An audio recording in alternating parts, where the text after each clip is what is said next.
Esta conversa foi gravada no Chef's Agency Studio, um espaço multidisciplinar em Belém, disponível para jantares, formações, workshops e eventos. Obrigada por se juntarem a nós neste projeto e permitirem que gravemos num espaço tão giro. Quando Nini era criança, o pai, atormentado por um transtorno obsessivo, matou-lhe a mãe e suicidou-se. Ou, como a mulher em que Nini se tornou viria a aprender, morreu de suicídio. Escrevi este romance inspirado num único acontecimento real da minha vida, a morte dos meus pais. É um romance que mergulha na vida de uma criança que cresce num ambiente preconceituoso e violento e no esforço que faz para compreender e superar ao longo da vida. Este livro pretende sobretudo alertar para as consequências da falta de saúde mental. Está à venda online ou em qualquer livraria. Espero que gostem. Olá a todos, espero que estejam bem. Muito obrigada por continuarem desse lado. Hoje tenho uma convidada muito especial, a Carlota, e que foi mencionada na conversa que eu tive com a minha prima Madalena Vasconcelos, e ao mesmo tempo, depois dessa conversa, recebi 3 pedidos de seguidoras em que partilharam um bocadinho do que estavam a sentir, para eu conseguir conversar com alguém sobre isto de ser solteira quando se tem 30, quando se tem 40, quando se tem 40 e tais. E como é que se vive bem e se vai gerindo este processo enquanto mulheres. E das partilhas que recebi pediram mesmo, porque uma até está a ser acompanhada, mas na outra partilha está a ser um processo exigente, porque sente que há qualquer coisa que está mal ou qualquer coisa que falta, e queriam muito ouvir alguém que vivesse bem, sendo solteira, e também aqui um bocadinho o caminho e o processo em si, porque precisavam desse colo. E por isso consegui a Carlota, amiga da minha prima Madalena, que é para além de solteira, tem muito mais do que isso, é muito inteligente, muito obrigada. Muito divertida. Isto com 3 minutos de conversa é um grande elogio. E acima de tudo, como já vão ver, e acho que é espetacular, não fica no mais ou menos, está sempre à procura daquilo que a realiza, quer seja nas relações, quer seja na parte profissional, na vida e com os amigos. E por isso, Carlota, muito obrigada. Obrigada eu pelo convite. E obrigada à Madalena pela referência. E aqui estou eu, na sequência desse podcast com a Madalena. Estares aqui, porque de facto a Madalena dizia que tinha uma amiga que queria que continuasse sempre a fazer parte do núcleo familiar, como exemplo para as filhas, de que é normal e é possível sair-se dos padrões e ser-se feliz na mesma. E para a Madalena eras um exemplo. Ela disse-me isso também. Mas antes, vamos começar aqui pelas tuas escolhas, pelo teu caminho, que eu acho que vão demonstrar logo muito aqui a tua forma de estar e de viver a vida. Cresceste e viveste em Lisboa? Sim. Sim. Nasci em Lisboa, cá continuo. Estudei no Colégio Valsacina, antes disso num externato pequenino do qual guardo memórias muito especiais, que era o externato O Poeta, na Alameda das Linhas Torres. Eu e os meus pais morávamos ali ao pé, na Quinta do Lambert. Depois fui para o Colégio Valsacina no 5º ano e ali fiquei até ao 12º, e posso dizer com grande orgulho que um grande número de amigos muito próximos que tenho hoje em dia conheci-os no colégio. Portanto, aqui uma palavra especial, um beijinho muito grande ao Colégio Valsacina. E depois fui para a Faculdade de Direito, onde fiz o curso, que gostei. Mas sempre quiseste Direito? Se eu sempre quis Direito, eu em miúda, eu sempre quis tanta coisa, eu acho que isso é o meu grande desafio. Eu em miúda, lembro-me de dizer à minha mãe que queria ser pintora e arquiteta. E todos os desenhos que eu fazia eram casas, eram o interior de casas, não sei porquê. E eu andava num ateliê de pintura, que adorava e continuo a gostar muito de tudo o que tem a ver com cores e design e estética, pronto, digamos assim. Portanto, não quis sempre ser advogada de todo. Mas, de alguma forma, ao longo do colégio, eu depois escolhi Humanidades. Eu acho que houve um professor de Educação Visual, não guardo rancor nenhum, mas eu acho que houve um professor de Educação Visual que me convenceu que eu não podia ir para artes. Porque eu entregava uns trabalhos de umas folhas A3 naquela fase, há um período letivo em que temos que fazer trabalhos com canetas de tinta da China, e os comentários que ele me deixava ao avaliar os meus trabalhos eram hilariantes, era do género: Carlota, parece que passou uma manada de bisontes por cima do teu trabalho.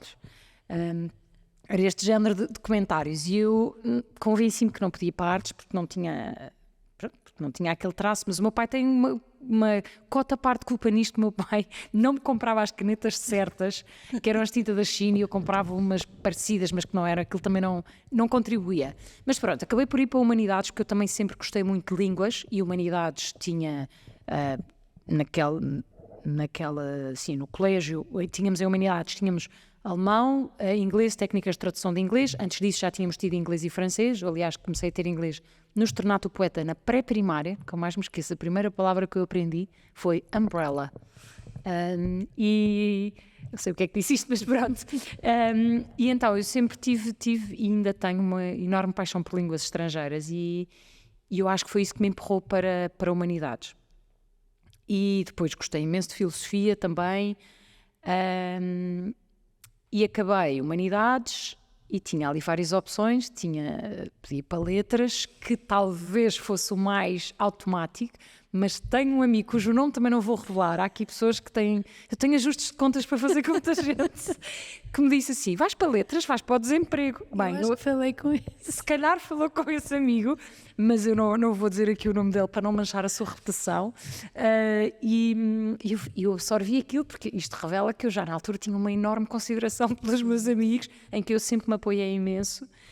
E então lá fui para Direito. E respeito intelectual.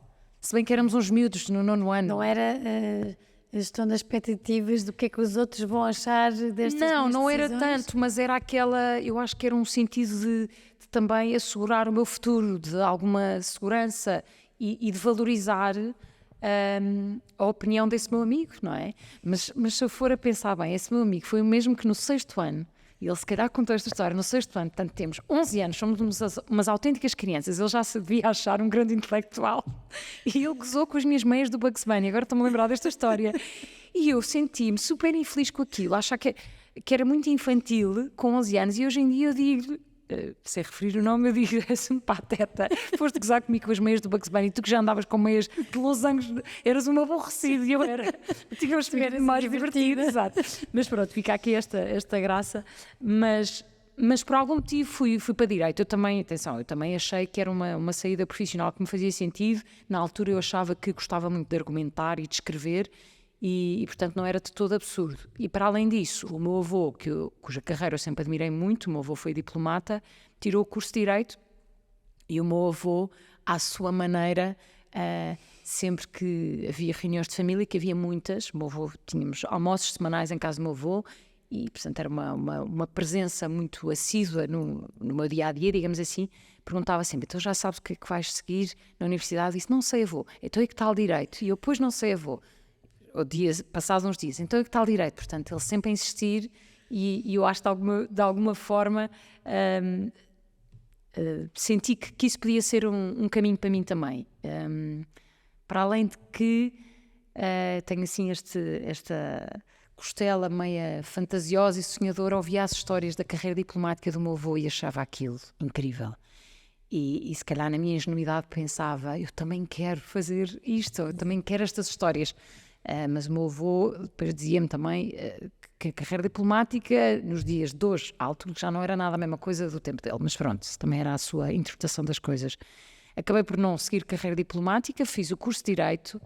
Também vários dos meus grandes amigos foram para Direito, e não me arrependo de ter tirado o curso. Foi na Faculdade de Direito de Lisboa, na Clássica. Não tive notas de quadro de honra, que já nem sei se existe. Também não era uma aluna medíocre, era uma aluna média. Acabei com média de 13, e depois fiz o estágio no escritório de advogados, mas eu acho que não me demorou muito tempo até eu perceber, não é isto que eu quero fazer, estar aqui a resolver problemas dos outros. Não sei, eu sentia que o meu espírito era mais leve. Não é que isso não, que os advogados sejam pessoas que gostam de ir para o negro da vida, o lado negro da vida, tratar de problemas, não é isso, mas aquilo de alguma forma não encaixava, eu não me via A resolver chatices. a fazer aquilo o resto da vida. Não é só, por outro lado eu gosto muito de ajudar pessoas, mas eu acho que em sociedades de advogados quer dizer, ou são escritórios pequeninos, os temas mais de ajudar pessoas são mais tratados em escritórios pequeninos. As sociedades de advogados, eu diria que a maior parte dos casos são também relacionados com empresas, e também há clientes particulares, obviamente, mas no meu estágio vieram-me parar mais situações de lidar com empresas, portanto não senti muito aquela na pele de estou a ajudar alguém, estou a fazer diferença na vida de alguém, não senti isso. E portanto, era muitos problemas, era muita chatice, o ambiente também não era espetacular, porque as pessoas andavam muito estressadas, e depois era uma vida muito cinzenta. Espero que os meus amigos advogados não fiquem ofendidos, sei que não, mas era uma vida muito aquele cotidiano de escritório, entrar no escritório, me sentar numa secretária, estar o dia todo atrás do computador, depois saía para almoçar a correr, depois ficávamos lá, depois era, não sei, tenho a ideia que hoje em dia já não é tanto assim, e ainda bem, acho que as coisas estão a mudar, mas era muito ainda havia muito aquela tradição, aquele costume de se ficar a fazer horas até às vezes até às 9, era normalíssimo sair-se às 9 da noite num escritório de advogados, e eu rapidamente pensei, não, eu não quero isto para mim. Depois também tive uns episódios engraçados, porque eu sempre um bocado resistente àquela, acima de tudo a formalidade de um escritório de advogados encaixava pouco com o meu perfil. E não é que eu não gosto de vestir um fato, e também sei que há momentos para isso, mas aquela coisa de todos os dias estar mascarada de pessoa hiper formal, que eu acho que não sou, aquilo não colava comigo. E tive algumas cenas engraçadas. Instituíram a Casual Friday e eu levei aquilo à letra. Então há uma sexta-feira que eu vou com umas calças de ganga à boca de sino, pronto, não foi tanto isso, mas por baixo pus umas havaianas. Houve uma altura que a marca Havaianas lançou umas havaianas compensadas, que eram assim, exatamente. E eu fui com umas dessas e pensei, as calças de ganga iam até ao chão. Era indiferente os sapatos que estavam lá por baixo, porque não se viam. Para além de que, isso quando eu andava, para além de que eu passava o dia sentada à secretária dentro do gabinete, portanto, quem é que me vai ver os sapatos que eu tenho? Não tenho reuniões com clientes, não nada. Enfiei as havaianas, que eram cor laranja, ainda para mais, portanto, zero discretas. Alguém deve ter feito queixinhas a um dos sócios, e veio um dos sócios, lembro perfeitamente, o sócio, eu partilhava o gabinete com dois outros advogados, e o sócio inventou um motivo qualquer para ir falar com um advogado com quem eu partilhava o gabinete, que estava atrás de mim, que era a única forma que ele tinha para conseguir ver os meus sapatos.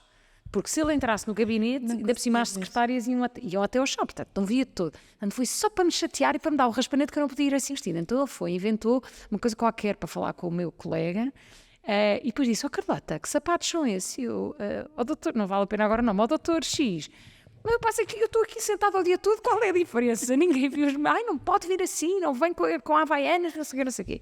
Enfim, tive uns desses episódios também, entre outras mil peripécias. E como é que foi quando decidiste? Uma coisa é perceber, outra coisa é decidir, não é aqui que eu vou estar, para onde é que eu vou? Como é que foi essa decisão? Ai meu Deus, já foi há tantos anos, espera. Então, foi leve? Não foi nada leve. Eu lembro-me, eu vivia ainda com os meus pais quando fiz o estágio, e eu lembro-me de me levantar muitas vezes e dizia, eu não quero, tipo, não quero ir para as crianças, não quero ir para a escola, assim, eu não quero ir trabalhar, eu não quero ir para o escritório, eu não quero. E eu lembro que eu andava tão infeliz, só que depois tinha aquele sentido de responsabilidade, assim, não vou sair assim à maluca, tenho que arranjar uma solução, para onde é que vou? Mas eu lembro da minha mãe um dia olhar para mim e eu ter um ataque de choro, e a minha mãe disse assim, Carlota, se não está feliz, não quer continuar, não vai, tem todo o meu apoio, não precisa de encontrar uma solução já, mas não precisa de ir mais. Nós estamos aqui para isso, não é? Temos essa hipótese, felizmente. Portanto, eu lembro-me, no fundo, a minha mãe olhou para mim e percebeu perfeitamente que eu estava mesmo em sofrimento e nunca mais me esqueci disso. O meu pai assim mais cauteloso, sempre que eu quis fazer grandes mudanças, Carlota, mas pense bem, etc. Minha mãe disse, Carlota, não precisa disso, vamos arranjar uma solução, calma. Foi o colo que precisavas. Talvez, se calhar foi bom sentir isso da minha mãe, sentir tipo, she's got my back, porque às vezes não é que nos exijam muito, mas nós sentimos que não queremos desiludir alguma coisa, se calhar. Mas pronto, aquilo que eu me comprometi comigo mesma foi, eu vou acabar o estágio, fazer o exame à ordem, fico com isso feito, não fico com a sensação que deixo alguma coisa a meio, e depois eu estabeleci essa meta e a partir daí vou procurar outra alternativa profissional. E assim, para além de que a minha relação com o meu patrono é que depois, eu digo sempre, as pessoas dizem... Começa tudo, não é? Quando não tem que ser. Aqui, tudo me ajudou, porque eu se calhar tenho amigos ou amigas que uns anos mais tarde pensaram, tu é que fizeste bem ter saído na altura certa, eu também se pudesse já não era advogado. Disse, olha, eu acho que ao mesmo tempo tive azar, mas tive sorte, porque todas as circunstâncias me empurraram mais rapidamente para esta decisão. Houve muitos episódios no escritório que eu não gostei, a minha relação com o meu patrono na altura portou-se pessimamente mal comigo, enfim, e isso também não me ajudou, e portanto houve uma série de coisas que aceleraram, tipo, Carlota, está na hora, sai, ou que me elucidaram, tipo, isto não é o teu lugar, porque tu não estás alinhada com esta forma de estar, enfim, o que seja. Mas comprometi-me, eu não vou deixar isto também, vou fazer. Fiz o exame escrito, na altura agora é diferente, mas podia-se dispensar a oral. A agregação podia-se fazer só com o exame escrito, e eu tive nota suficiente para dispensar a oral. Bem, aquilo foi uma felicidade, porque na oral tínhamos que ir acompanhadas do patrono, com quem eu estava incompatibilizada, e já não nos dirigíamos a palavra. Tinha tido a sua graça. Tinha. Não, tinha tido graça nenhuma. Bom, eu sei que tu encontras sempre graça em todas as situações, e hoje em dia encontro graça em muitas coisas chatas que me aconteceram, mas aquilo teria sido um terror. Não é? Eu ir, e se calhar foi isso que me agarrei, eu não vou com ele fazer a oral de agregação, e portanto eu dispensei a oral. É porque é fácil nós às vezes esquecermos ou suavizarmos A distância. Mas na altura é terrível, e são 8 horas ou muitas vezes mais que estamos ali com aquelas pessoas. Ali eram muito mais, nunca eram só 8 horas. Às vezes nós, como é que era? Quero ver quem é que saia mais tarde. Um dia saía às 6, já não sei o que eu tinha, e perguntaram-me assim, vai lanchar? Saí às 6h30, vai lanchar? Eu disse, não, eu vou para casa. Tipo, como quem diz, vai lanchar e já volto. Eu, não, vou para casa. Mas para mim foi um alívio. Quando eu recebi a nota e soube que tinha dispensado a oral, foi um alívio, um momento leve. E pronto, e depois eu recebi a nota, fiz o exame dia 18 de julho, se não me engano, em meio de agosto, ou foi a 18 de agosto que eu soube a nota, que tinha dispensado a oral, e depois pensei, agora vou começar a procurar, a ver qual é o meu passo seguinte, o que é que eu vou fazer. E fiquei até ao fim do ano. E lembro-me, a vida tem assim coisas engraçadas, lembro-me de estar em casa dos meus pais e a minha mãe ter convidado uma amiga, ou melhor, era mais um contacto, era uma pessoa com quem ela trabalhava na altura, não era assim uma daquelas amigas próximas de infância, mas era uma pessoa super divertida, a minha mãe gostava imenso dela, ela foi lá à casa, portanto, estou a dizer isto, ou seja, não é daquelas amigas de sempre da minha mãe, eu acho que só me cruzei com ela essa vez ou mais duas, e ela estava a jantar em casa dos meus pais, e ela era assim toda para a frentex, e ela disse-me assim, estávamos a falar um bocado, e eu dizer, não, já não vou no escritório, agora tenho que arranjar outra coisa para fazer. Ela disse, tu tens é que ligar, e disse-me, ela é que me orientou para a minha saída profissional, disse que eu tinha que ligar à pessoa X para ir trabalhar com ela, que ela trabalhava numa área, eu agora também não quero desenvolver muito para não se identificarem pessoas, mas que ela trabalhava numa área que tinha tudo a ver comigo e que eu tinha que ligar. E eu no dia seguinte liguei a essa pessoa, que não a conhecia de lado nenhum, e liguei-lhe a dizer, olha, o meu nome é Carlota Crespo, eu gostava muito eu fiz agora, sou advogada atualmente, estou a trabalhar no escritório de advogados, mas não é nada disto que eu quero fazer, eu já percebi isso, eu gostava imenso de trabalhar consigo. Ele deve ter achado graça àquilo, de alguma forma, marcámos uma reunião e eu fui trabalhar para o Porto, ainda por cima ele trabalhava no Porto, Era uma empresa no Porto e eu fui trabalhar com ela para o Porto, onde tive os anos mais felizes da minha vida. E o que é que fazias? Totalmente Era relacionado com eventos, sim. De repente voltei. Para já, coincidiram várias coisas boas. Fui viver pela primeira vez sozinha, fui para outra cidade. Eu gostava de ter feito Erasmus e nunca fiz. Aquilo foi eu chamo aquilo o meu pseudo-Erasmus, porque de repente eu ainda era nova, não é? Estamos a falar de 2005, portanto eu tinha 24 anos, mudei de cidade, fui para o Porto, tinha 25, aquilo já foi no ano seguinte. E fui viver para uma cidade nova, fui viver pela primeira vez sozinha, arrendei uma casa pela primeira vez e tinha de repente um horário santo das 9 às 6 ou das 9 às 5 e de repente tinha o dia todo por minha conta. E o escritório tinha vista para a praia, portanto eu de repente fui para lá, eu parecia que estava num ano sabático e que trabalhava um bocado, mas numa área muito leve a comparar com o que eu tinha feito antes. Portanto, aquilo para mim foi um paraíso. E depois fiz bons amigos no Porto, ainda hoje em dia... O Porto é uma família, não é? Sim, não é muito fácil entrar, mas eu tive a sorte de fazer uma grande amiga, ainda é das minhas grandes amigas atualmente, sim. E estava sempre em programas e depois tinha sempre pessoas em casa aos dias de semana. Eu lembro que o meu pai me telefonava à noite e eu estava sempre em festa e pessoas a cozinhar e eram 11 da noite e eu sou um bocado nova na cozinha, então na altura nem se fala. E estava sempre alguém a fazer o jantar. E depois, uma das minhas amigas com quem eu acho que tu falaste, o atual marido dela, na altura eram namorados, tinha que ir em trabalho uma vez por semana ao Porto. E então ela dizia, liga à Carlota e ele vinha e trazia mais 2 colegas com quem ele trabalhava e eu convidava mais não sei quem e normalmente era às quartas. E ela ligava para o marido, para o namorado na altura, e dizia assim, passa-me o telefone à Carlota. E ele passava e ela dizia, desculpa lá, porque é que o meu namorado está na cozinha a fazer jantar? Eu disse, mas sabes que eu não tenho jeito nenhum para cozinhar. Ele ia para lá e eu punha-os a trabalhar, eles cozinhavam tudo e eu só a curtir. Mas foi um ano muito bom. E depois, antes de eu ir para o Porto, eu tinha feito um casting na RTP, que estava anunciado como novas caras de apresentação, e fizeram um casting a nível nacional, no Algarve, não me lembro da cidade, mas Algarve, Lisboa e Porto, para procurarem novos apresentadores para a RTP. E eu lembro-me, eu não sei se tirei o dia, eu arranjei maneira de não ir já não sei como é que foi. Fui para a fila, era uma fila gigante, gigante, gigante. Fiquei horas na fila. Lá fiz o casting, que acho que correu bastante bem. Isto foi em que altura? Aliás, eu já tinha saído do escritório, eu acho que isto foi no início do ano de 2006 e depois eu, entretanto, na sequência do outro contacto que eu tinha feito, fui trabalhar para o Porto em abril, mudei-me para o Porto dia 1 de abril de 2006, não é mentira, é verdade, e em outubro, portanto eu já lá estava há alguns meses, ligaram-me a dizer que eu tinha passado à segunda fase deste casting.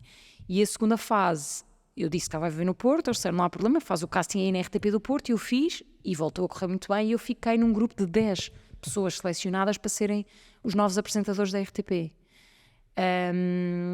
E depois eu fiz ainda um outro casting para escolherem uma apresentadora para um programa que se chamava AB Ciência, que era um programa, assim eu diria, para um público juvenil, entre os 8 e os 18, mas os adultos também podiam ver, era muito entertaining, mas para mostrarem um bocadinho como é que a ciência está presente na vida, no dia-a-dia das pessoas. E fizeste esse programa. Fiz esse casting e voltaram-me a escolher, e fiz esse programa, chamava-se AB Ciência, com o Lionel Silva, acho que não me estou a enganar no apelido dele, que era um engenheiro químico, ou então se calhar não era engenheiro, era só químico académico, investigador, provavelmente.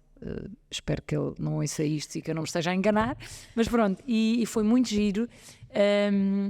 E apresentávamos os dois o programa. Eu costumo dizer, brincar, que ele era tipo o professor e eu era tipo a ajudante do mágico, que eu fazia aquele papel, como é que isto aconteceu? E ele explicava as coisas todas.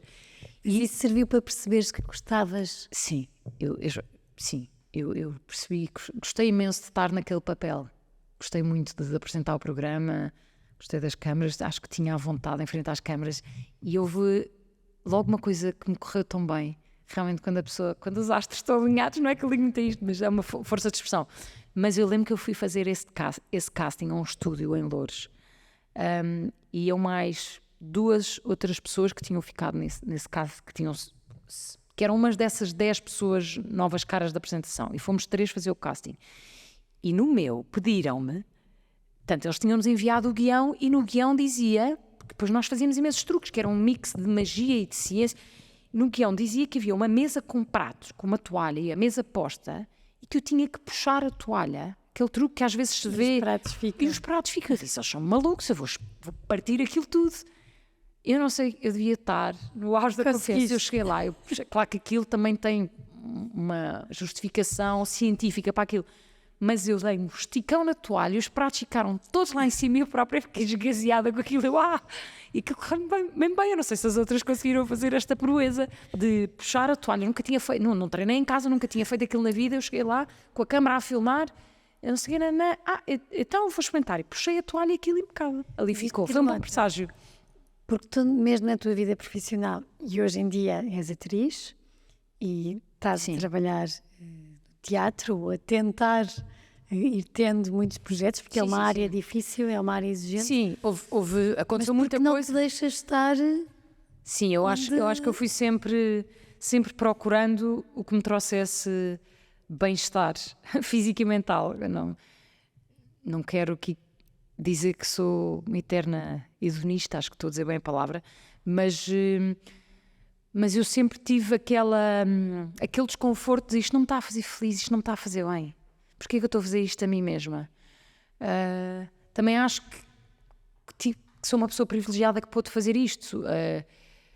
Não estou a dizer que os meus pais me sustentaram e isso não aconteceu desde que eu saí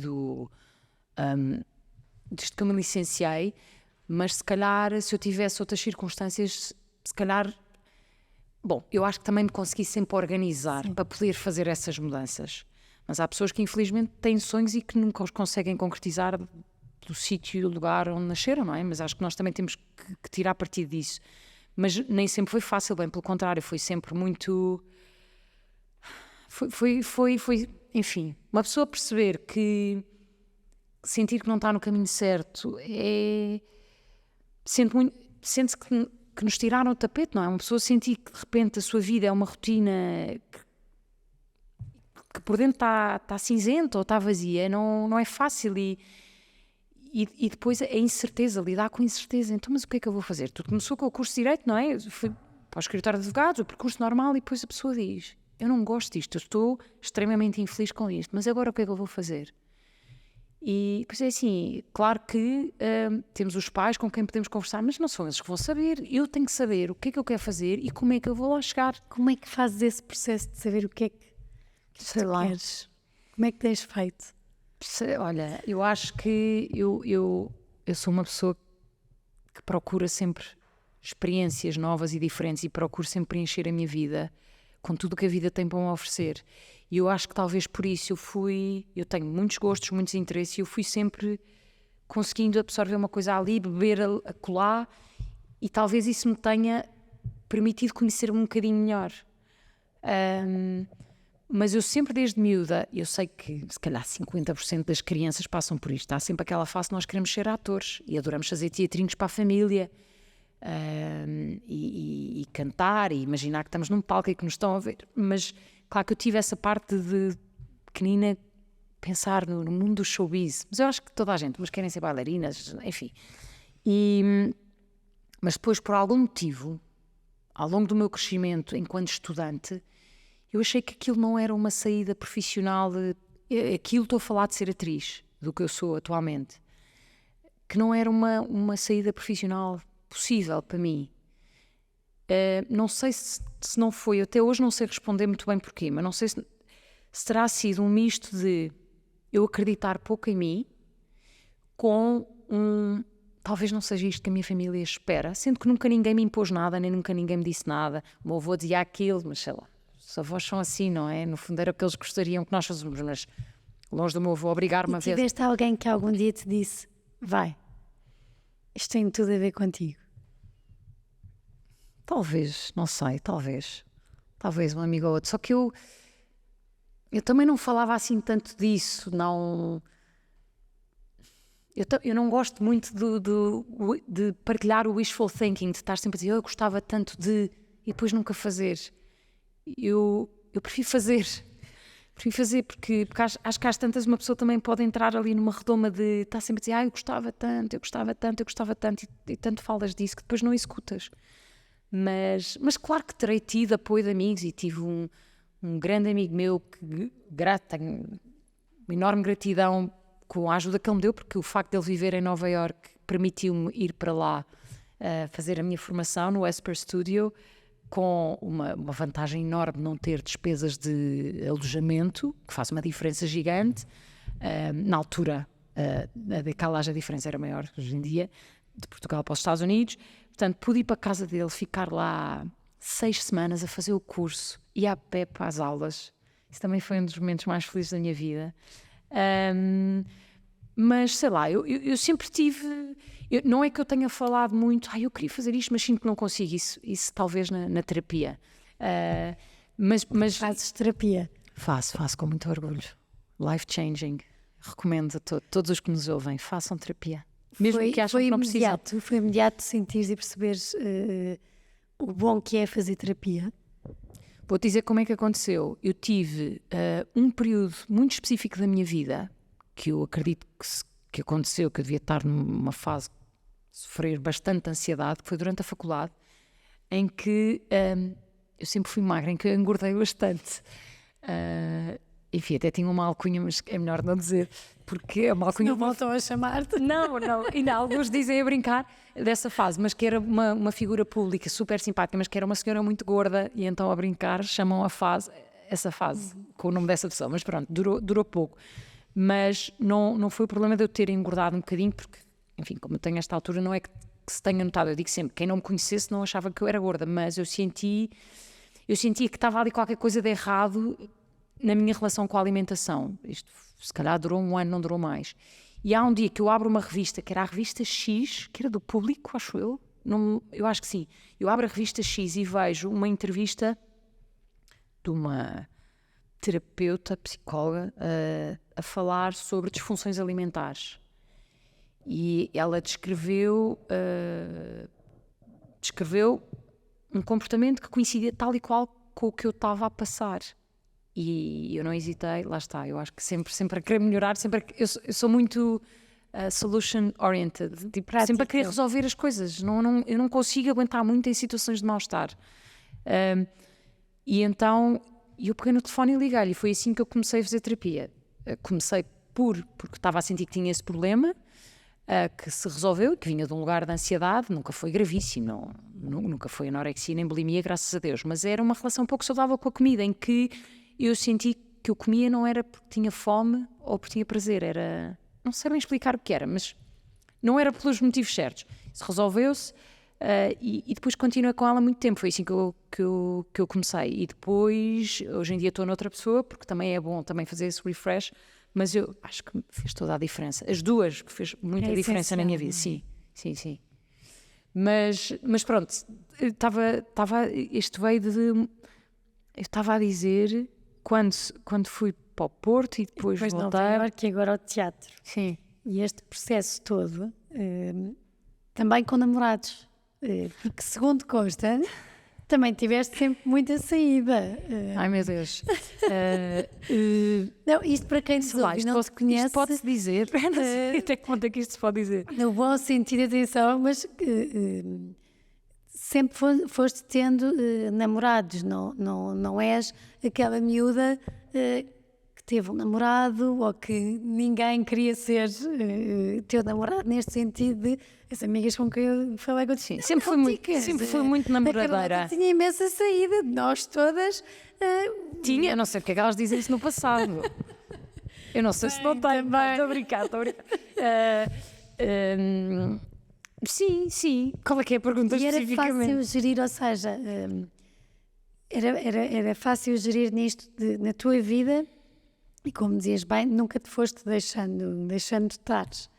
E como falávamos em off, e aqui avançando um bocadinho, eu acho importantíssimo isto, porque tu também levas isso para a tua vida pessoal. É muito fácil hoje em dia. Eu não sou de me acomodar. Isso. Talvez seja essa a palavra, não é? Porque é muito fácil hoje em dia nós termos amigas, uma, duas, o que seja, que sabemos e percebemos que se acomodaram, se calhar, a uma relação que tinham quando tinham 35 anos, o relógio biológico começa a ter o seu peso e de repente, bem, se é isto, então vou-me acomodar porque vou casar, quero ser mãe, quero ter filhos, quero ter... Sim, eu acho que, enfim, É o que fácil leva, cair nessa tentação. sim, o que leva cada pessoa a estar numa relação, só cada pessoa saberá, mas eu acho que há diferentes motivos, não é? Há pessoas que estão, seja casadas ou unidas de facto, ou juntas, ou o que seja, porque são muito apaixonadas uma pela outra e foi o seu primeiro amor. Há outras porque se entendem bem, mas se calhar a base é uma grande amizade. Há outras porque se sentiam extremamente sozinhas e, como falámos em off, porque se calhar no momento em que sentiam que era a altura ideal para casar, era a pessoa com quem estavam, não sendo essa pessoa obrigatoriamente a pessoa com quem tinham maior ligação ou melhor matching, chamemos-lhe assim. Cada um saberá de si. Eu, sei lá, podíamos aqui, isto dava 30 podcasts, a razão pela qual se calhar não fiquei com alguém com quem tive assim namoros mais compridos, mas por alguma razão as circunstâncias assim o determinaram. Talvez,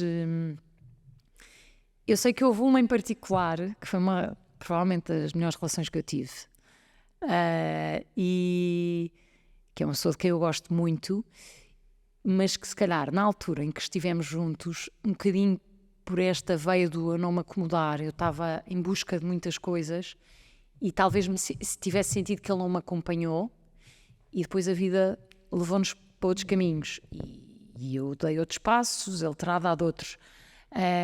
Portanto sim, diria que esta questão do não acomodar, mas sobretudo sim, estávamos aqui a falar dos diferentes motivos que levam uma pessoa a estar numa relação. Eu definitivamente... pior, para mim eu vejo como um cenário muito mais dramático, depende de pessoa para pessoa, não é?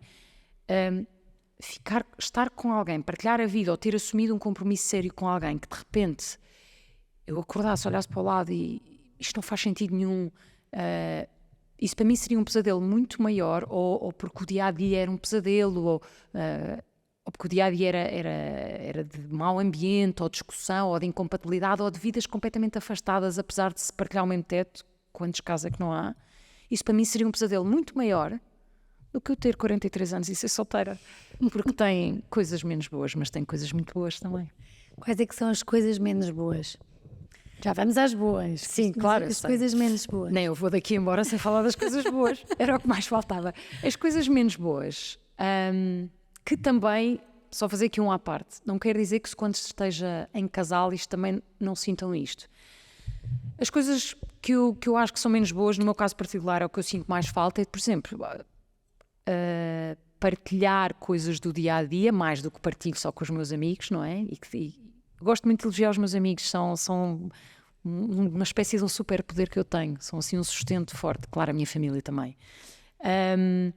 Mas essa companhia, ou partilhar muito mais coisas, eu sou uma pessoa de partilha e, por exemplo, chegar a casa, agora tenho uma companhia de 4 patas espetacular, desde janeiro. Partilham o shampoo. Partilhamos o shampoo. Ginger, se me estás a ouvir, usei o teu shampoo ontem, mas correu bem, estou com um cabelo fantástico. Não, mas à noite poder ter alguém a jantar comigo, passar fins de semana fora... Nem sempre os amigos estão disponíveis, conversas, partilhar, sei lá, acordar ao lado de alguém, adormecer ao lado de alguém, que pode ser mau se a pessoa ressonar, claro, mas essas coisas de que têm a ver com a vida romântica e amorosa. E companhia. E companhia, sim, acima de tudo. E eu prezo muito a minha espontaneidade e sou muito de bora fazer, bora acontecer, mas às vezes também sozinha, fazer isso tudo sozinha cansa. Eu gosto imenso de ir ao cinema, eu gosto imenso de ir ao teatro e vou muito sozinha, estou muito entretida porque estamos a ser oferecido, dado qualquer coisa, não é? Mas também é bom poder partilhar isso com alguém, depois ir para casa, e o que faço com amigos, etc, mas ir para casa e pensar na peça e, sei lá, viver experiências partilhadas é diferente. Eu já costumo dizer, eu tenho a barriga cheia de experiências a soldo e também era bom algumas dessas experiências serem partilhadas. E claro que falta aqui uma coisa também muito importante para tanta gente, que era constituir família. Claro que eu gostaria. Porque tens um lado maternal tenho, muito grande, sei. segundo as tuas amigas. Ah, é? eh, Elas dizem isso, tão queridas. com as filhas Protetor, que é natural em ti, a maneira como lidas com os miúdos e como interagem, que é muito natural em ti. Como é que é gerir essa parte?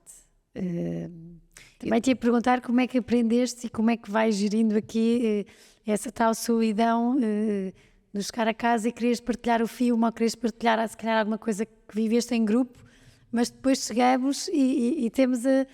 Sim. Como é que aprendeste a tornar, e antes de irmos à maternidade, a tornar esses momentos mais solitários sem serem um peso, não digo leveza, mas serem uma coisa com quem... Viver com isso, não é? Com o que estás bem com isso. Eu acho que tem fases e, portanto, por exemplo, agora estou numa fase que... Eu acho que há fase em que a pessoa sente mais isso. Eu sinto que, no meu caso, tem muito a ver com estar mais preenchida nas outras áreas da minha vida. Quando estou menos preenchida, sinto mais isso. Sinto mais a falta da outra pessoa. Quando estou muito preenchida com muitas coisas a acontecer, sinto menos. E eu até costumo dizer, brincar, se os meus amigos não fossem todos casados e com menos disponibilidade para fazer programas, eu se calhar nem nunca pensava que precisava de alguém, porque estava entretida o resto da vida. Mas claro que é em tom de brincadeira, porque os amigos não dão a mesma coisa que um parceiro ou namorado. Mas tem fases, mas como é que eu lido? Eu, como te disse, eu tenho muitos gostos, gosto muito de sair de casa, também adoro estar em casa a ler uma série ou, sei lá, falar ao telefone com alguém de quem gosto, a arrumar a casa, essas coisas.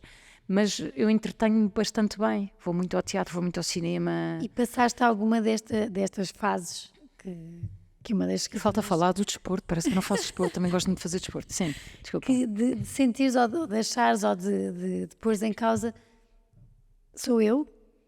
Tenho qualquer coisa a mais ou a menos? Não, quer dizer, durante muito tempo, e acho que a terapia também me ajudou nisso, eu percebi que numa fase da minha vida, talvez longa, mas que eu não me sinto já nessa fase, houve uma fase, não me sinto, quer dizer, tenho a certeza que não estou, houve uma fase que eu sinto em que eu tinha talvez algum medo do compromisso sério, aquela coisa da infinitude. E acho que isso também está relacionado com um sentimento de responsabilidade. Género, se eu ficar com esta pessoa, é na saúde e na doença, é para o bem e para o mal. Portanto, isto é um peso gigante. Eu acho que eu senti sempre muito esse peso e eu pensava, isto é mais nova, e eu pensava, não, se eu não tenho 100% de certeza se isto não corre tudo bem, também há alguma ingenuidade à mistura, porque as coisas depois também, as relações têm fase e nada é... Não, as coisas não têm que ser obrigatoriamente para sempre, mas é um bom pressuposto se tu, quando te juntas a alguém, estejas a pensar nisso. É bom que estejas, se à partida já não estás, mas eu acho que sempre tive uma fase longa em que me assustava um bocadinho o compromisso e tive pessoas de quem gostei muito e que eu acho que esse meu medo, que eu se calhar na altura não tinha consciência como tenho agora, atrapalhou e pode ter contribuído muito para eu ter fugido da relação. Sim. Porque tu tens uma coisa ótima e os teus amigos têm uma coisa ótima e são fantásticos, porque acho que, pelo que percebi, estão sempre bem contigo. Não tens que algumas pessoas podem às vezes sentir de sou aqui a amiga solteira. Sim. Uma coisa que falaste, ajuda imenso, não é? Sim, tenho a sorte. Parte. E por isso acho graça estarmos aqui a falar deste tema de ser solteiro, uma mulher solteira na sociedade portuguesa em particular, porque eu acho que noutras sociedades mais cosmopolitas não é tema. Não é tema sequer, mas pronto, é o que é. Mas eu achei graça este convite de falar deste tema porque eu também não sinto isso tanto na pele de a ovelha tresmalhada ou a pessoa a mais... Porque tenho essa sorte de, independentemente dos ambientes onde estou, com os meus amigos mais antigos, que são, se calhar, onde maioritariamente são casais, nunca senti estar a mais ou integram-me perfeitamente nos programas de família. Estão em casal com criança, eu estou lá e eu não sinto que falta um par, não falta par nenhum. Estou lá eu que faço perfeitamente o papel. E também acho que, se calhar, o meio em que eu trabalho atualmente, o meio artístico, é um meio mais dado também haver mais pessoas com este estilo de vida, independentes, que nem sempre estão em casal. A vida artística tem se calhar mais essa diversidade, diria eu. E portanto eu não sinto todo ovelha tresmalhada, não acho. E há outra coisa que eu acho que é importante dizer, porque eu pensei nisto ontem e achei que era importante dizer. Há uma tendência às pessoas casarem-se entre os 20 e os 30, diríamos que é o grosso, ou atualmente se calhar entre os 25 e os 35. Mas eu penso, se eu acredito idealmente que um casamento resulta de uma história de amor, de uma história bonita de amor, quer dizer, vamos aqui falar de probabilidades. Porque é que não seria estranho que todo o ser humano existente à face da Terra encontrasse a sua cara a metade, se é que esta expressão ainda faz sentido, mas encontrar a pessoa com quem que faz mais sentido para ela nessa faixa etária? Isso não faz sentido nenhum. Claro que há pessoas que vão encontrar o seu grande amor com 12 anos, há outras com 80. Portanto, nós não temos todos que casar entre os 25 e os 35. Portanto, não há aqui... vamos varrer este tabu para fora do... E por isso é que estamos a conversar. Exatamente. Para que a mentalidade aqui muda um bocadinho, porque sem querermos é um peso. Não em Carlotas desta vida, que vivem bem, que têm uns amigos espetaculares, mas em muitas miúdas que já não são miúdas, mulheres, que sentem isso, que põem um peso muito grande nelas próprias e que é difícil saírem disso. E a vontade às vezes que me dá é: estão a perder anos de vida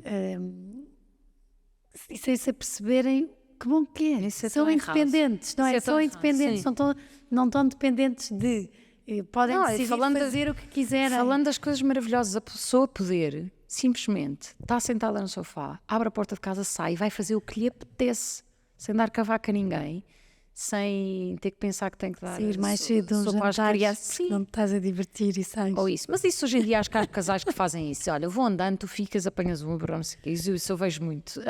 Mas eu acho que as pessoas que sofrem um bocadinho também com o facto de serem solteiras,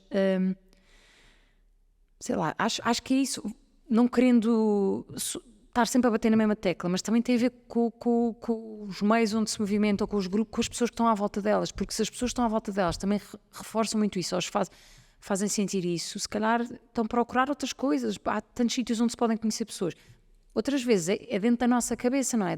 Às vezes somos nós que criamos o bicho, tipo, o que é que se passa comigo, o que é que me falta, e eu estou aqui toda bem disposta, se calhar estou numa fase boa, mas é óbvio que tenho, e há de me acontecer mais vezes, ter momentos mais down, em que eu penso, porque é que isto não me aconteceu a mim? É difícil, não é? Tipo, depois vai-se ver aqueles filmes românticos em que eles passam o filme aos beijinhos, não sei o quê, ou vai-se na rua e vê-se um casal abraçadinho, quase que uma lágrima no canto do olho. Eu também queria. Está bem, mas e sabemos lá o que é que se passa na casa das pessoas? Não é porque estão casados que estão muito mais felizes que nós. Isso é que é um pensamento perverso, porque isso não é obrigatoriamente verdade. Mas acho que há muitas ferramentas, acho que temos que trick our brain, não é? Enfim, não estou a pregar uma partida, tipo, enganar o nosso cérebro, se ele nos está sempre a dizer, isto vale em tudo na vida, não só para o Estado Civil, se ele nos está sempre a querer levar para focar numa coisa menos positiva, não, temos que contrariar. Porque é que estou a ver o copo meio vazio? Conseguiste fazer isso com a maternidade? É assim, biologicamente eu ainda posso, mas o pensamento que eu fiz, porque houve uma altura que eu pensei mais nisso, o trabalho que eu fiz, agora para dar aquele ar, o trabalho que eu fiz de autodesenvolvimento, não, mas o que eu comecei a pensar foi, eu tenho que estar preparada para não ser mãe. E se isso não acontecer, eu não vou estar a depositar as minhas expectativas numa coisa que pode não acontecer e depois eu ficar desgraçada da vida a choramingar, não é? Não pode ser, contudo, mas é um processo. Não sei se é um processo, acho que foi... Eu nunca... Como é que eu ia te explicar? Para mim a maternidade não me fazia sentido e lá está, não condeno nem julgo, mas há muitas mulheres que é a prioridade máxima e se calhar às vezes têm um filho com uma pessoa que se calhar não era ideal, mas que era um meio para... Isto parece super cru, mas era mais um meio para atingir um fim. Eu vejo a coisa ao contrário. A mim fazia-me sentido ter uma família, não é ter uma filha ou um filho à força toda. Gostava imenso de ter filhos, de lhes ensinar coisas. sei lá, acho que deve ser uma experiência inacreditável, deixarmos alguém fruto de nós próprios neste mundo. Se não acontecer, eu hei de conseguir ser feliz na mesma. A pessoa tem, não é? Tem que saber fazer isso. E foi isso que eu fui pensando, eu tenho que estar preparada para que isso não aconteça. Além que também há alternativas, há adoção, há, sei lá, há convivermos muito com os sobrinhos e termos quase uma maternidade emprestada. Eu tive tive duas pessoas, aliás, eu queria dizer isto, eu tive duas pessoas solteiras que me marcaram imenso na minha vida. E eu, ontem estava a pensar, que vinha para aqui hoje, pensei, que coincidência. Tipo, estas duas pessoas foram super importantes, eu digo foram porque já morreram as duas, foram super importantes na minha vida e eram ambas solteiras, duas mulheres e solteiras. E uma, eu costumo explicar às pessoas que era como a minha segunda mãe, que era uma senhora, que era a Esmeralda, minha Esmeraldinha, que viveu toda a vida em casa do meu avô, trabalhava em casa do meu avô, ajudou a criar a minha mãe e os meus tios e depois, segunda geração, ajudou a criar-me a mim e aos meus irmãos. E eu tinha uma ligação super próxima com ela. E ela deixou-nos há uns anos, desgosto, mas tinha 94 anos. E foi uma mulher solteira toda a vida. E que eu tenho um orgulho imenso da pessoa que ela era. E a outra pessoa era a minha tia Teresa, irmã do meu pai. Infelizmente morreu cedo, com cancro, com 56 anos, se não me engano. E era uma inspiração, era a pessoa mais bem disposta, qualquer sítio onde ela estava, lá está, também ninguém teve unhas para ela, porque qualquer sítio onde ela estava, ela era ao centro da sala, era um sentido de humor inacreditável, fazia rir toda a gente, gozava com tudo, a começar por ela, gozava com ela própria, e era uma pessoa também super mexida, viajava, e o ser solteiro nunca a impediu de nada, estava sempre rodeada de amigos, cinema, teatro, viagens, isto, aquilo, outro, nunca parava um segundo, E estas duas pessoas foram super influentes na minha vida. Tu tens bons amigos porque tu também cuidas muito dos teus amigos. Será? Eu acho que sim, és aquela que deixa as surpresas que ninguém está à espera e que se sentem muito mimados por ti porque cuidas deles e estás atenta. E eu acho que isso também é espetacular. Acho que sou uma boa jardineira. Um amigo meu disse uma vez que as amizades são como as flores, se não as regarmos, elas morrem. E talvez eu possa dizer que sou uma boa jardineira. Eu gosto muito de me ligar às pessoas, de conexões. Acho que se estamos cá, a vida não faria sentido se não estabelecêssemos ligações profundas com as pessoas e há bocado perguntavas-me como é que eu lido com isto, às vezes me senti mais sozinha. Eu estou sempre a estabelecer contacto com pessoas, eu gosto de dizer às pessoas, por exemplo, este sábado vou estar com uns amigos da área artística e já disse a uma delas que bom, eu gosto de dizer estas coisas, que as coisas não fiquem por dizer, sabemos lá se estamos cá amanhã, não é? Mas gosto de dizer isto. Fazes jantares nos teus anos, agradece a cada um dos teus amigos e isso há uma características de cada um, não é? Isso foi um jantar épico que eu fiz uma vez. Tu gostas de não deixar de dizer. Gosto de dizer as coisas, sim.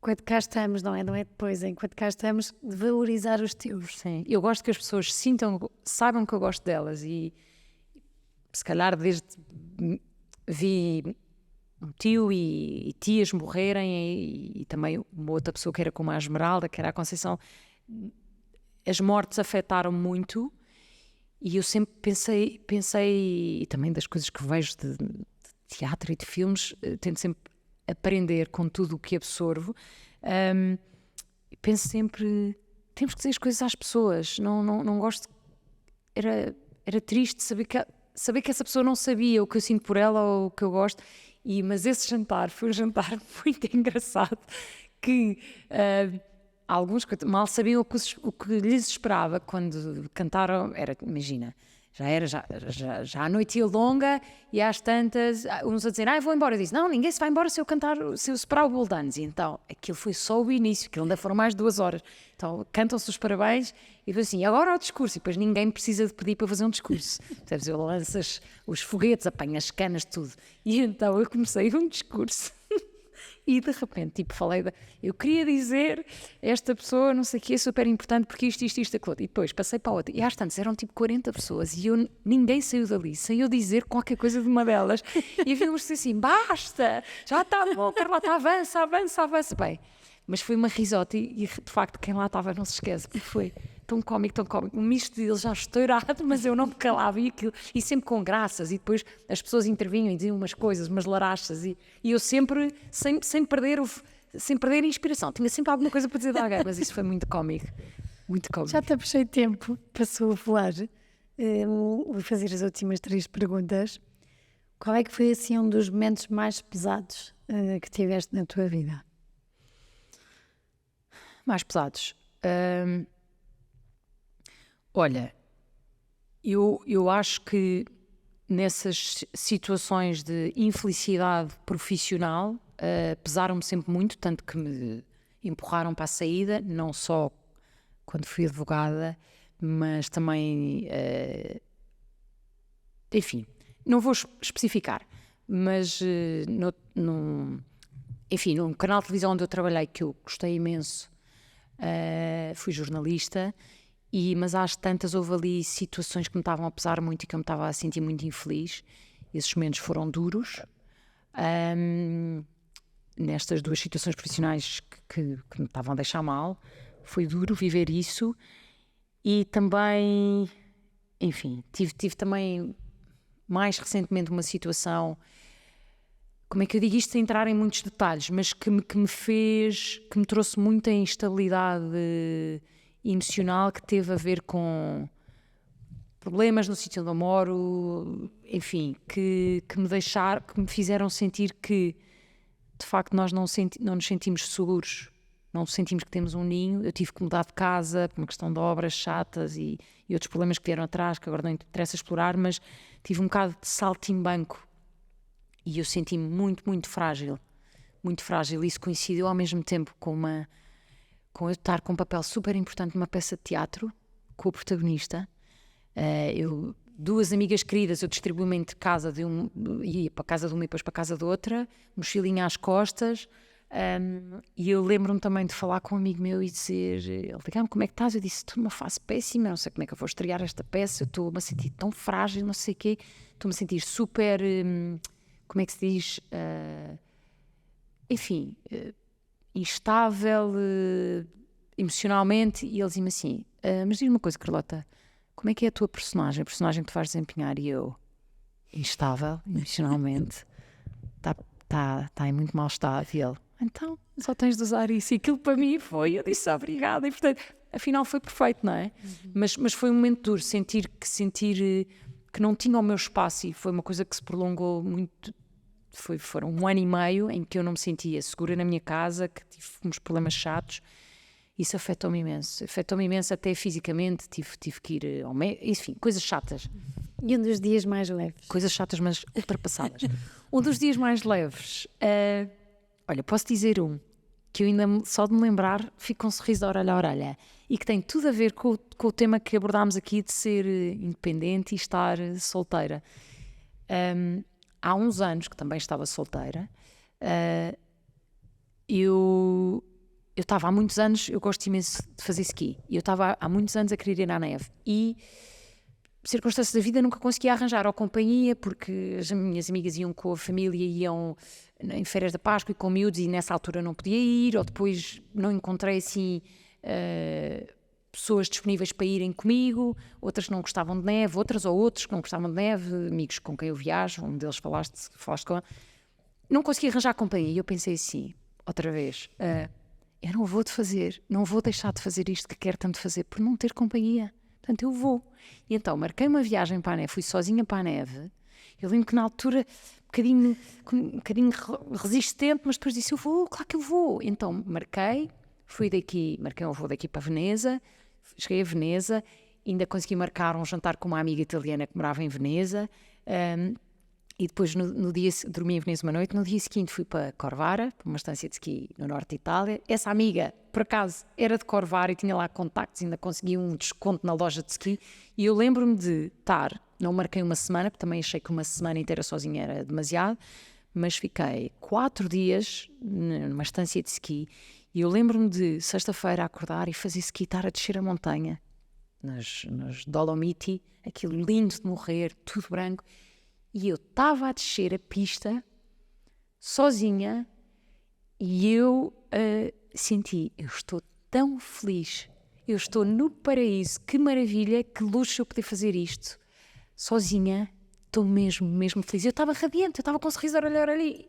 E não tive ninguém com quem partilhar, mas isso não deixou de ser um momento perfeito por causa disso. Portanto, as pessoas que ainda sofrem um bocadinho com isto de ser solteiro, têm coisas boas, têm coisas más, como todas as outras coisas da vida.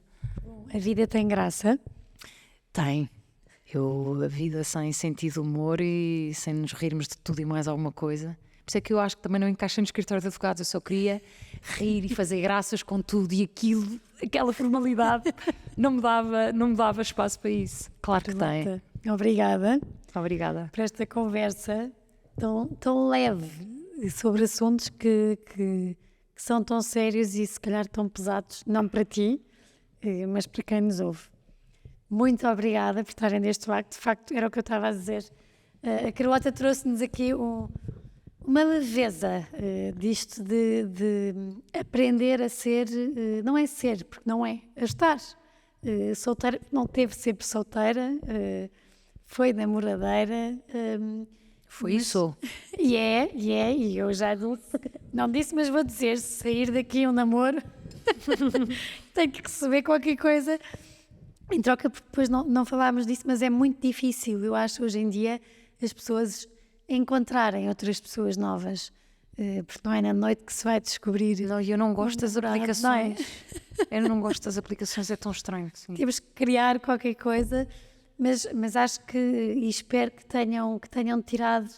Eu ia-te ouvindo e deixei correr a parte da advocacia e tocaste em pontos que muitos de nós passámos, ou alguns até estão a passar, o estar num sítio onde tem que sair àquela hora porque é o esperado, até pode estar só a clicar no clique, no picar o ponto, a picar o ponto, e o quanto isso nos faz mal, mas também o quanto é preciso ter a coragem de ouvirmos aquilo que nos realiza e darmos o passo de acreditar que se não é ali, então temos que sair porque alguma coisa melhor está para vir. E eu acho que isso, a Carlota é aqui um ótimo exemplo. Não deixar nada por fazer, mas ir fazendo e procurando sempre aquilo que realiza. Tanto é que é atriz, que está a trabalhar como atriz, e o Estado Civil. O Estado Civil vai mudando. O Estado Civil vai importa. Porque de facto eu acho que a mensagem é esta: nós temos que saber estar bem connosco. Quer estejamos casados, divorciados, solteiros por momentos, mas eu acho que é muito isto, a importância e a suavidade com que a Carlota partilhou aqui o que é menos bom, o que é bom, mas que também temos que conseguir ir sequear sozinhos. Se calhar até mulheres casadas também têm que conseguir isso, e se calhar o bom que é também termos esse suado de gostarmos de nós. É um músculo que tem que se exercitar. Sim. Isso mesmo. E acho que foi aqui uma conversa espetacular com uma pessoa muito leve. Gostei imenso, Carlota. E também espero obrigada. Mesmo que se inspirem e que ganhem caminho. E nós todos que estamos à volta também a sermos leveza. Não fazemos perguntas e namorados, quando é que casas, e agora já não dá. Porque isso torna um peso. E ainda tenho tempo para dizer uma frase? Ainda. Houve uma pessoa... Cala-me, termina tudo. Não queria só dizer, porque houve uma pessoa, coitada, não foi com certeza com má intenção, mas que um dia se virou para mim, há 3 anos, virou-se para mim e disse: então, e quando é que casa? E filhos? Isso não aconteceu ainda.